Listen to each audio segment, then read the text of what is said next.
Hello everyone, welcome back our YouTube channel Aradhana academy. Friends, आज हम देखेंगे सीटेट के लिए सीडीपी के मोस्ट इंपॉर्टेंट क्वेश्चन। जैसा कि फ्रेंड्स हम एवरीडे प्रैक्टिस सेट कर रहे हैं। अभी तक हमने कुल टोटल 14 प्रैक्टिस सेट ऑलरेडी किया है। आज ये हमारा 15वां प्रैक्टिस सेट होने वाला है। जी हाँ फ्रेंड्स, जिसमें हमने जितने भी आपके प्रैक्टिस सेट कराए जा रहे हैं फ्रेंड्स, आप अगर इसके प्रीवियस प्रैक्टिस सेट आपने नहीं देखा है तो मेरी यूट्यूब चैनल पर जाके आराधना एकेडमी पे वहाँ पे प्लेलिस्ट आप सभी के लिए क्रिएट किया गया है। सीटेट 2024 के नाम से आपको सीडीपी के प्लेलिस्ट उपलब्ध है। वहाँ से आप लोग आसानी से सभी प्रीवियस जितने भी प्रैक्टिस सेट कराए गए हैं वहाँ से देख लीजिए। काफ़ी इंपॉर्टेंट क्वेश्चन है फ्रेंड्स। आज ये हमारा 15वां प्रैक्टिस सेट होने वाला है, क्योंकि ऑलरेडी हमने 14 प्रैक्टिस सेट कर लिया है। तो चलिए शुरू करते हैं आज का सेशन। इसके पहले फ्रेंड्स हमने 60 क्वेश्चन कवर कर लिया है। 60 क्वेश्चन इसके पहले वाले जो वीडियो प्रैक्टिस सेट था उसमें हमने कवर किया है। आज हम 61 हमें प्रैक्टिस सेट से देखेंगे, क्वेश्चन से देखेंगे। चलिए शुरू करते हैं आज का सेशन। क्वेश्चन है 61 नंबर, परामर्श का उद्देश्य है। तो परामर्श का क्या उद्देश्य है आपको बताना है। कौन सा ऑप्शन यहाँ पे करेक्ट होगा।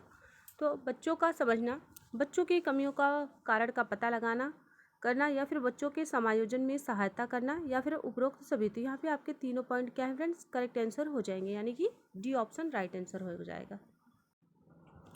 नेक्स्ट क्वेश्चन है, क्वेश्चन नंबर है 62, बच्चों में नैतिकता की स्थापना के लिए सर्वोत्तम मार्ग है। ए ऑप्शन है उन्हें धार्मिक पुस्तक पढ़ाना। तो यहाँ पे आपका करेक्ट आंसर क्या हो जाएगा फ्रेंड्स, ऑप्शन नंबर बी आपका यहाँ पे राइट आंसर हो जाएगा। शिक्षक का आदर्श रूप में व्यवहार करना। बच्चों में नैतिकता की स्थापना कैसे होगी, जैसे शिक्षक देखते हैं, शिक्षक को जैसे ही बच्चा देखता है वैसा ही करता है, जैसे कि अनुकरण के द्वारा ही वो बच्चे सीखते हैं। तो इसलिए क्या होना चाहिए, शिक्षक का व्यवहार जो है आदर्शवादी होना चाहिए, तभी वो बच्चे क्या होंगे, उनके नैतिकता में सर्वोत्तम मार्ग यानी कि उनमें विकास होगा। अगला पॉइंट देख लेते हैं। क्वेश्चन नंबर है हमारा 63 में पूछा गया फ्रेंड्स, शिक्षा में फ्रोवेल का महत्वपूर्ण योगदान था डैश का विकास। तो यहाँ पे आपको बताना है फ्रोवेल द्वारा किसके द्वारा दिया गया था, वो किंडरगार्टन का जो उन्होंने योगदान दिया था। किंडरगार्टन यानी कि बागों का बगीचा का। किंडरगार्टन का क्या अर्थ होता है फ्रेंड्स, फूलों का बगीचा। यहाँ पे उनके द्वारा दिया गया था किंडरगार्टन का जो सिद्धांत दिया गया था। अगला पॉइंट देख लेते हैं। पॉइंट नंबर है हमारा 64। क्वेश्चन नंबर है 64, एक अच्छा अध्यापक विद्यार्थियों के मध्य बढ़ावा देता है। तो किस चीज़ का बढ़ावा देता है, सहयोग की भावना का। कभी भी कोई भी शिक्षक ये नहीं होगा कि वो कहेगा कि आप लोग एक दूसरे से लड़िए, या फिर उसमें जो है कोई भी आपके अंदर प्रतिद्वंदिता बिल्कुल भी नहीं कराना चाहेगा, न ही तटस्थता की भावना को आप लोग के अंदर करेगा, न ही आपको जो है प्रतियोगिता की भावना को प्रोत्साहित करेगा। वो क्या करेंगे, सहयोग की भावना को सबसे ज़्यादा आपको बढ़ावा देंगे। चलिए अगला पॉइंट नेक्स्ट क्वेश्चन देख लेते हैं। क्वेश्चन नंबर है 65, शिक्षक का अति महत्वपूर्ण उद्देश्य है। तो शिक्षक का अति महत्वपूर्ण क्या उद्देश्य है, आजीविका कमाना। ये तो बिल्कुल नहीं होगा फ्रेंड्स, किसी भी शिक्षक का ये महत्वपूर्ण उद्देश्य नहीं होता है जीविका कमाना। उनका सबसे ज़्यादा महत्वपूर्ण क्या होता है, उनका होता है बच्चों का सर्वांगीण विकास हो। बच्चों का जितना ही विकास होगा उतना ही शिक्षक के लिए अच्छा होता है। तो ये आप लोग का जो है बी ऑप्शन करेक्ट आंसर हो जाएगा। नेक्स्ट पॉइंट देख लेते हैं। क्वेश्चन नंबर है 66, डैश तथा डैश की विशिष्ट अन्योन्य क्रिया का परिणाम विकास के विविध मार्गों और निष्कर्षों के रूप में हो सकते हैं। तो यहाँ पे कौन सा ऑप्शन करेक्ट हो जाएगा, ए ऑप्शन, वंशानुक्रम पर्यावरण। ए ऑप्शन आपका यहाँ पे करेक्ट आंसर हो जाएगा। नेक्स्ट पॉइंट है, पॉइंट नंबर है हमारा क्वेश्चन नंबर 67 है, भारत सरकार की कंप्यूटर आधारित अधिगम प्रक्रियाएं माध्यम से छात्रों को सिखाने के लिए आईटी स्कूली योजना वर्ष डैश में शुरू किया गया था। तो किस वर्ष में शुरू किया गया था, 2004 में। चलिए नेक्स्ट क्वेश्चन देख लेते हैं। क्वेश्चन नंबर है हमारा 68, 6 से लेकर 14 वर्ष तक के बीच की आयु के बच्चों को एक मौलिक अधिकार के रूप में मुफ्त और अनिवार्य शिक्षा देने के उद्देश्य से सर्व शिक्षा अभियान किस वर्ष में आप लोग को शुरू किया गया ये बताना है। तो ये शुरू किया गया था फ्रेंड्स 2001 में। कब शुरू किया गया था, 2001 में। काफ़ी इंपॉर्टेंट क्वेश्चन है फ्रेंड्स, तो आप लोग स्किप नहीं करेंगे, लास्ट तक विजिट करेंगे। और अधिक से अधिक आप लोग जिन भी फ्रेंड्स को आप लोग सीटेड के एग्ज़ाम के प्रिपरेशन करें उनको भी शेयर कर दीजिएगा, जिससे कि उनको भी इसका बेनिफिट मिल सके। अगला क्वेश्चन है क्वेश्चन नंबर 69 है, स्तरीय गुणवत्तापूर्ण शिक्षक शिक्षा के लिए पाठ्यक्रम ढांचा राष्ट्रीय अध्यापक शिक्षा परिषद द्वारा कितने वर्ष में निकाला गया था, आपको बताना है यहाँ पे। तो यहाँ पे आपका करेक्ट हो जाएगा 1998 में। चलिए अगला क्वेश्चन देख लेते हैं। क्वेश्चन नंबर है 70, निम्नलिखित में से कौन सा महत्वपूर्ण प्रभाव शिक्षण की प्रभावकारिता पर निर्भर करती है। तो यहाँ पे आपका करेक्ट आंसर क्या हो जाएगा, ऑप्शन नंबर बी आपका यहाँ पे राइट आंसर हो जाएगा, शिक्षक को विषय की समझ। अगला क्वेश्चन है क्वेश्चन नंबर 71 है। 71 में पूछा गया है आपसे, नेक्स्ट क्वेश्चन है क्वेश्चन नंबर है हमारा 71, शिक्षक निम्नलिखित के लिए शिक्षण संबंधी सहायक सामग्री का उपयोग करते हैं। तो यहाँ पे आपका कौन सा ऑप्शन करेक्ट हो जाएगा, बी ऑप्शन, शिक्षण को रोचक बनाने के लिए शिक्षण सामग्रियों का प्रयोग किया जाता है। चलिए अगला पॉइंट देख लेते हैं। जैसे फ्रेंड्स आप लोगों को देखे होंगे चलचित्र दिखाना बच्चों को, तो किस लिए किया जाता है, ताकि आपका जो शिक्षण कार्य वो सबसे ज़्यादा अधिक रोचक हो सके। अगला पॉइंट देख लेते हैं। पॉइंट क्वेश्चन नंबर है हमारा क्वेश्चन नंबर है 72, यदि बुलाए जाने पर कुछ छात्रों के माता पिता अभिभावक आकर शिक्षक से नहीं मिलते तो शिक्षक को क्या करना चाहिए। तो शिक्षक को क्या करना चाहिए फ्रेंड्स, वहाँ जाकर उनसे मिलना चाहिए। बी ऑप्शन आपका यहाँ पे करेक्ट आंसर हो जाएगा। अगला क्वेश्चन है क्वेश्चन नंबर है 73, किसी पठन सामग्री को एक रूप में पढ़ाना डेस्क पढ़ाई के रूप में जाना जाता है। तो यहाँ पे आपका करेक्ट आंसर क्या हो जाएगा, ऑप्शन नंबर डी, इसमें से कोई नहीं। अगला क्वेश्चन है क्वेश्चन नंबर 74 है, पाठ्यचर्या निर्माण को कार्य माना जाता है, कब माना जाता है, एक अत्यंत विशेषज्ञता कार्य। सी ऑप्शन आपका करेक्ट आंसर हो जाएगा। नेक्स्ट क्वेश्चन है क्वेश्चन नंबर है 75, विद्यार्थियों की प्रशंसा की जानी चाहिए। तो विद्यार्थियों की प्रशंसा कब की जानी चाहिए, एकांत में तो बिल्कुल नहीं करनी चाहिए, अलग से भी नहीं, लोगों के बीच में करनी चाहिए, जिससे कि उनके मनोबल में जो है उन्नति हो सके, प्रोत्साहन मिल सके उनको, व्यक्तिगत रूप से नहीं करनी चाहिए।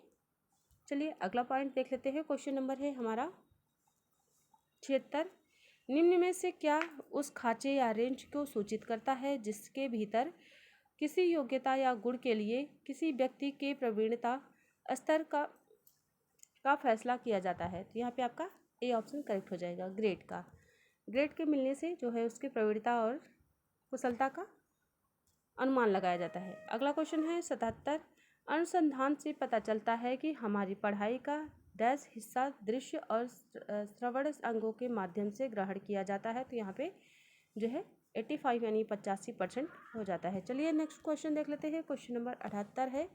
78 में पूछा गया है, वर्ग कक्षा के माहौल में एक सकारात्मक पढ़ाई वातावरण स्थापित और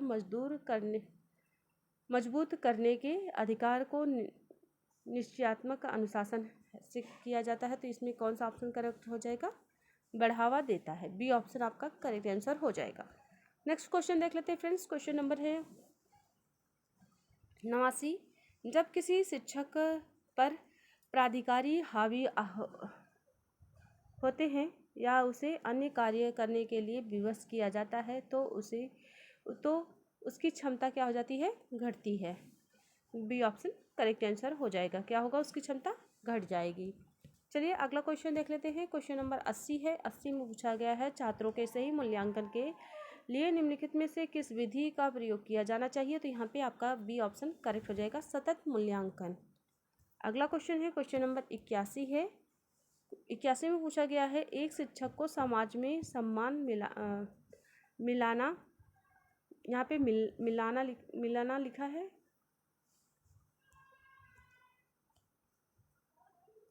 मिलना चाहिए जब वह, कब मिलना चाहिए, जब वह एक आदर्श जीवन जीता हो या फिर निष्ठापूर्वक अपनी ड्यूटी करता हो और प्रभावकारी तरीके से पढ़ने में सक्षम हो। यानी कि तीनों पॉइंट यहाँ पे आपका करेक्ट आंसर हो जाएगा। तो यहाँ पे डी ऑप्शन करेक्ट आंसर हो जाएगा। अगला क्वेश्चन है क्वेश्चन नंबर है 82, निम्न में से किसे आप अधिगम की सबसे उचित परिभाषा मानते हैं। तो यहाँ पे आपका करेक्ट आंसर हो जाएगा, इसमें से कोई भी नहीं, ना आपका समस्या हल करना, ना विशिष्ट हुनर का विकास, ना ही आचरण संबंधी प्रवृत्ति का विकास। तो यहाँ पे आपका कोई भी ऑप्शन करेक्ट नहीं होगा। तो यहाँ पे आपका डी ऑप्शन राइट आंसर हो जाएगा। अगला क्वेश्चन है, क्वेश्चन नंबर है 83। कोई व्यक्ति एक प्रभावकारी तरीके से एक हुनर कैसे सीख सकता है? यहाँ पे आपका करेक्ट आंसर क्या हो जाएगा? ऑप्शन नंबर डी, खुद करके। जैसे अगर आप अधिक से अधिक खुद से करेंगे फ्रेंड्स, तो आपके अंदर वो सबसे ज़्यादा स्टोरेज भी होगा, जैसे कि आपको लॉन्ग मेमोरी की तरह रहेगा। तो यहाँ पे आपका डी ऑप्शन करेक्ट हो जाएगा, खुद करके। अगला पॉइंट है, क्वेश्चन है, क्वेश्चन नंबर 84 है। वर्णमाला की पहचान डैश वर्ष की आयु में होती है? तो किस वर्ष में जो है बच्चा वर्णमाला की पहचान करने लगता है फ्रेंड्स? तो यहाँ पे करेक्ट आंसर हो जाएगा 3 वर्ष की आयु में जो है बच्चा क्या करने लगता है? वर्णमाला की पहचान करने लगता है। अगला क्वेश्चन है, क्वेश्चन नंबर है 85। विद्यार्थी में सामाजिक विकास विकसित करने हेतु एक अध्यापक को चाहिए कि वो जाने। तो यहाँ पे कौन सा ऑप्शन करेक्ट हो जाएगा? सी ऑप्शन, विद्यार्थियों के सभी पक्षों को। ये नहीं है कि सिर्फ उसका जो है शारीरिक या व्यक्तिगत या फिर व्यक्ति के जैसे कि मानसिक, ये सभी एक ही पक्ष को नहीं जानना है। क्या करना है फ्रेंड्स? उसके जो है सभी पक्षों को उसको जानना चाहिए। उसको शारीरिक, संवेगिक और मानसिक सभी उसको संज्ञानात्मक सभी पक्षों को जानना यहाँ पे जरूरी है। चलिए अगला क्वेश्चन देख लेते हैं। क्वेश्चन नंबर है हमारा 86।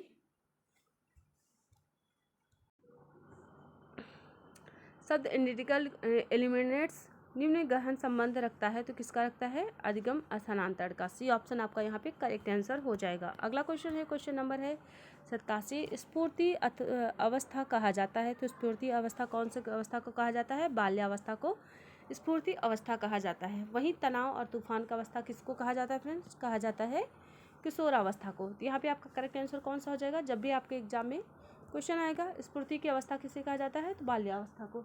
चलिए नेक्स्ट क्वेश्चन देख लेते हैं। क्वेश्चन नंबर है 88।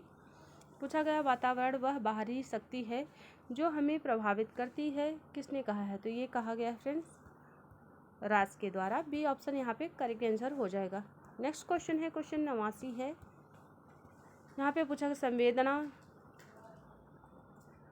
ज्ञान की पहली सीढ़ी है, यह कथन किसका है? मानसिक विकास है। चलिए अगला क्वेश्चन देख लेते हैं। क्वेश्चन नंबर 90 है। 90 में पूछा अगला क्वेश्चन है, क्वेश्चन नंबर है हमारा 90। मानव विकास के संबंध में यहाँ पे क्वेश्चन पूछा गया है आपसे, मानव विकास के संबंध में कौन सा कथन गलत है? तो यहाँ पे आपका करेक्ट आंसर जो हो जाएगा विकास रेखीय होता है। जो है विकास आप क्या होता है? रेखीय नहीं होता है, वो चारों तरफ से आपका विकास होता है सर्कल जैसे। और यहाँ पे सभी पॉइंट आपके राइट है, जैसे कि विकास निरंतर होने वाली प्रक्रिया है, ये भी करेक्ट है। विकास जो है सामान्य से विशिष्ट की ओर होता है और विकास पूर्वानुमेय होता है। यहाँ पे आपका सभी पॉइंट सही है, ये आप लोग का पॉइंट जो है गलत है, तो यहाँ पे आपको गलत ही आंसर बताना था। तो यहाँ पे बी ऑप्शन ही सी ऑप्शन ही आपका करेक्ट आंसर हो जाएगा। नेक्स्ट क्वेश्चन है, क्वेश्चन नंबर है 91। शारीरिक विकास का क्षेत्र है, तो शारीरिक विकास का क्षेत्र क्या है? उपयुक्त सभी, यानी कि स्नायुमंडल भी है, मांसपेशियों में वृद्धि भी है और एंडोक्राइन भी है, यानी कि तीनों पॉइंट आपके यहाँ पे सही है। तो यहाँ पे डी ऑप्शन आपका करेक्ट आंसर हो जाएगा। क्वेश्चन नंबर 92 है। निम्न में से कौन सा वंशानुक्रम का निकाय नहीं है? तो यहाँ पे आपको बताना है वंशानुक्रम का निकाय नहीं है। यहाँ पे अभिप्रेरणा जो है डी ऑप्शन करेक्ट आंसर हो जाएगा। चलिए नेक्स्ट क्वेश्चन देख लेते हैं। क्वेश्चन नंबर है हमारा 93। 20वीं शताब्दी को बालक की शताब्दी कहा जाता है, यह कथन किसका है? तो ये कथन है क्रो एंड क्रोके। फ्रेंड्स आप सभी के लिए मैंने सभी मनोवैज्ञानिकों के नाम साथ ही साथ उनके द्वारा प्रतिपादित किए हुए जो है सिद्धांत, मैंने उसके लिए एक प्रॉपर तरीके से वीडियो बना दिया है, आप लोग देख सकते हैं। और काफ़ी इंपॉर्टेंट क्वेश्चन है, जहाँ पे मैंने कुल टोटल 150 क्वेश्चन आप लोगों को कराए हैं, जिसमें आप लोगों के जितने भी आपके एग्जाम में जब भी पूछे जाएंगे वहाँ से आपको क्वेश्चन में जितने भी क्वेश्चन वहाँ से पुटअप होंगे आपको आसानी से वहाँ से मिल जाएंगे। तो 1 से 2 बार आप जरूर रीड कर लीजिएगा उसको। नेक्स्ट क्वेश्चन देखते हैं। क्वेश्चन नंबर 94 है। 94 में पूछा गया है इस अवस्था में को मिथ्या पक्षता का समय भी कहा जाता है, तो किसे कहा जाता है? बाल्यावस्था को। बी ऑप्शन करेक्ट है। चलिए अगला क्वेश्चन देखते हैं। क्वेश्चन नंबर 95 है, शैशवावस्था की विशेषता नहीं है। तो यहाँ पे आपको बताना है शैशवावस्था की विशेषता कौन सी नहीं है। नैतिकता का होना शैशवावस्था का विशेषता नहीं है, क्योंकि जो आपका शैशवावस्था की अवस्था होती है वो 0 से 2 वर्ष होती है। तो इसमें आपका नैतिकता के कोई भी वो नहीं होता है कि नैतिकता वो सीख ले बच्चा, इसलिए यहाँ पे करेक्ट आंसर क्या हो जाएगा, नैतिकता का ना होना। और वो शारीरिक तीव्रता विकास भी तीव्रता से होती है शैशवावस्था में, दूसरों पर निर्भर रहता है बच्चा। मानसिक विकास भी तीव्रता से होती है। सिर्फ आपका ये पॉइंट सही हो जाएगा यहाँ पे। अगला क्वेश्चन देखते हैं। क्वेश्चन नंबर 96 है, शैशवावस्था की मुख्य विशेषता नहीं है। तो यहाँ पे शैशवावस्था की मुख्य विशेषता क्या नहीं है, चिंतन प्रक्रिया, क्योंकि और सभी यहाँ पे जैसे सीखने की प्रक्रिया में तीव्रता ये भी होता है, जिज्ञासा की प्रक्रिया ये भी होता है, और अनुकरण द्वारा सीखने की प्रक्रिया भी होती है। तो यहाँ पे आपका कौन सा ऑप्शन करेक्ट हो जाएगा, डी ऑप्शन।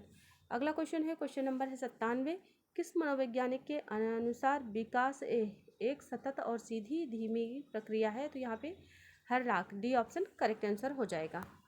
नेक्स्ट क्वेश्चन देख लेते हैं। क्वेश्चन नंबर है 98, बिग व हेड की विशेषताओं को सर्वोत्तम रूप से व्यक्त करने वाला एक शब्द है। तो वो कौन सा है, परिवर्तन। परिवर्तन शारीरिक, सामाजिक और मनोवैज्ञानिक होता है। तो कौन सा होता है, वो किशोरावस्था में।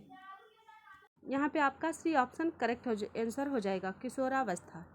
चलिए अगला क्वेश्चन देखते हैं। क्वेश्चन नंबर है 99, मानव विकास कुछ विशेष सिद्धांतों पर आधारित है। निम्न में से कौन सा मानव विकास का सिद्धांत नहीं है। तो यहाँ पे आपका सिद्धांत कौन सा नहीं है, निरंतरता तो आपके जो है विकास का सिद्धांत का एक भाग है। अनुक्रमिक यानी कि एक क्रम से चलता है। सामान्य से विशिष्ट की ओर चलता है, यानी कि पहले सामान्य से होगा, फिर उसके बाद में विशिष्ट विकास, मतलब एक क्रम से चलता है। और यहीं पे आपका करेक्ट आंसर क्या हो जाएगा, प्रतिवर्ती, यानी कि डी ऑप्शन करेक्ट आंसर हो जाएगा। अगला क्वेश्चन है, क्वेश्चन नंबर 100 है, निचली कक्षाओं में खेल पद्धति मूल रूप से आधारित है। तो किस पे आधारित है, विकास एवं वृद्धि के मनोवैज्ञानिक सिद्धांतों पर। यहाँ पे ए ऑप्शन करेक्ट आंसर हो जाएगा। अगला क्वेश्चन है, क्वेश्चन नंबर है 101, बालक का विकास का परिणाम है। तो बालक का विकास का परिणाम क्या है, वंशानुक्रम तथा वातावरण की अंतः प्रक्रिया का। सी ऑप्शन करेक्ट आंसर हो जाएगा। चलिए नेक्स्ट क्वेश्चन देख लेते हैं। क्वेश्चन नंबर है हमारा जो है 102, विकास कभी ना समाप्त होने वाली प्रक्रिया है। यह विचार किससे संबंधित है। तो यह विचार आपका संबंधित है निरंतरता का सिद्धांत से, यानी कि डी ऑप्शन करेक्ट आंसर हो जाएगा। अगला क्वेश्चन देख लेते हैं। क्वेश्चन नंबर है 103, व्यक्तिगत शिक्षार्थी एक दूसरे से डैश से भिन्न होते हैं। तो यहाँ पे आपका करेक्ट आंसर क्या हो जाएगा फ्रेंड्स, आपको बताना है। यहाँ पे आपका बी ऑप्शन राइट आंसर हो जाएगा, विकास की दर, बी ऑप्शन करेक्ट आंसर हो जाएगा। चलिए अगला क्वेश्चन देख लेते हैं। क्वेश्चन नंबर है हमारा 104, लॉरेंस कोहलबर्ग विकास के क्षेत्र में शोध के लिए जाने जाते हैं। यहाँ पे आपका करेक्ट आंसर क्या हो जाएगा, नैतिक, कौन सा, डी ऑप्शन करेक्ट आंसर हो जाएगा आपका। चलिए फ्रेंड्स नेक्स्ट क्वेश्चन देख लेते हैं। क्वेश्चन नंबर है हमारा 105, मैकडूगल के अनुसार मूल प्रवृत्ति जिज्ञासा का संबंध संवेग कौन सा है। तो यहाँ पे आपको बताना है, मैकडूगल के अनुसार जो आप लोगों को दिया गया है मूल प्रवृत्तियाँ कितनी दी गई हैं, 14 दी गई हैं, जिसमें से आप लोगों का करेक्ट आंसर क्या हो जाएगा, ऑप्शन नंबर डी, भूख।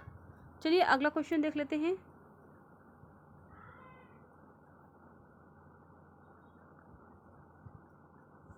सॉरी यहाँ पे जिज्ञासा का संबंध संवेग से पूछा गया है। संवेग से आपका क्या होगा, भय होगा। यहाँ पे ए ऑप्शन करेक्ट आंसर हो जाएगा। अगला क्वेश्चन है, क्वेश्चन नंबर है हमारा 106, एक अध्यापक के दृष्टि में कौन सा कथन सर्वोत्तम है। तो यहाँ पे आपका करेक्ट आंसर क्या हो जाएगा, प्रत्येक बच्चा सीख सकता है। तो ये सबसे अच्छा पॉइंट है कि सभी बच्चे आपके लिए एक समान, अध्यापक हैं तो आपके लिए सभी बच्चे एक समान हैं। तो यहाँ पे ए ऑप्शन करेक्ट आंसर हो जाएगा। चलिए नेक्स्ट क्वेश्चन देख लेते हैं। क्वेश्चन नंबर है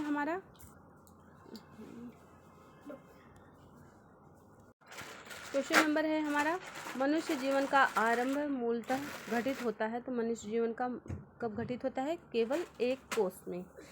चलिए नेक्स्ट क्वेश्चन देख लेते हैं और आज के सेशन का हमारा लास्ट क्वेश्चन होगा, गामक विकास से हमारा तात्पर्य मांसपेशियों के विकास से तथा पैरों के उचित उपयोग से है। तो यहाँ पे आपका करेक्ट आंसर कौन सा हो जाएगा, डी ऑप्शन राइट आंसर हो जाएगा, शक्ति और गति।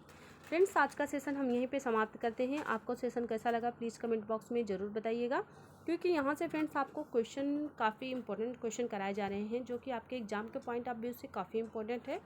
साथ ही साथ हम प्रीवियस ईयर सभी क्वेश्चन कर रहे हैं, जैसे कि 2011 से लेके आपका 2024 तक जितने भी आपके क्वेश्चन जितनी बार भी आपके सीटेट हुए हैं CDP के सभी क्वेश्चन पेपर हम आपको यहाँ पे करा रहे हैं फ्रेंड्स। तो आप लोग अधिक से अधिक लोगों को शेयर कीजिए जिससे कि उनको भी इसका बेनिफिट मिल सके।